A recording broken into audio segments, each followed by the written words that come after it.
যদি আমাদের বেঁচে থাকার অধিকার থেকে থাকে তাহলে আমাদেরকে সার্টিফিকেট দিতে হবে। এনটিআরসি-তে যে গণবিজ্ঞপ্তি হয়েছে, যে শূন্য পদের তালিকা দিয়েছে, সেখানে শূন্য পদ হচ্ছে আপনার 1,822,টা। আমরা ভাই ভাই অংশগ্রহণ করেছি মাত্র 81,000। এখানে আমাদের যদি 81,000 কেউ নিয়োগ দেয় তাহলে ওনাদের পোস্ট অনেক ফাঁকা থেকে যাচ্ছে।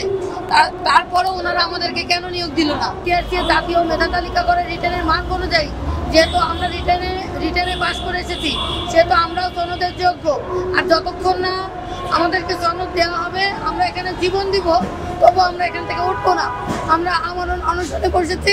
আমরা হয় সার্টিফিকেট নিব, আর না হয় রাষ্ট্র আমাদেরকে মেরে ফেলুক।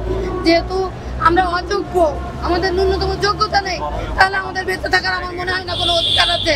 আর যদি আমাদের বেঁচে থাকার অধিকার থেকে থাকে তাহলে আমাদেরকে সার্টিফিকেট দিতে হবে। এটা আপনারা দেখে থাকবেন, এখানে যে রিটেনের মার্ক আছে 100, এখানে পেয়েছে 41।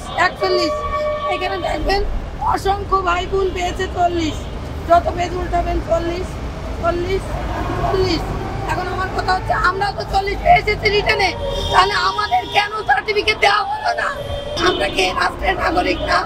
আমরা 3 মাস ধরে পথে ঘুরতেছি, আমরা এখানে অবস্থান করতেছি, উপর থেকে বৃষ্টি পড়তেছে, নিচে বসলে ভিজা। আপনারা দেখবেন আমি একটা পাখা দিয়ে তার উপরে বসেছি।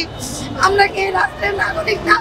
আমাদের কেন ন্যূনতম মৌলিক অধিকারটাকে বঞ্চিত করা হচ্ছে? আমাদের মৌলিক অধিকার পাওয়ার কি নিশ্চয়তা নেই? সরকার দিতে পারে না।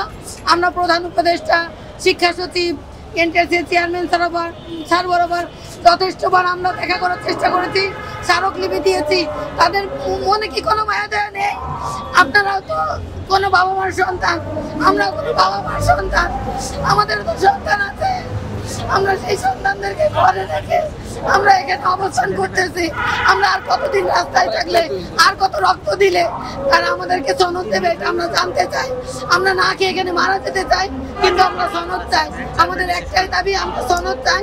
সনদ না নিয়ে আমরা এখান থেকে কেউ উঠবো না।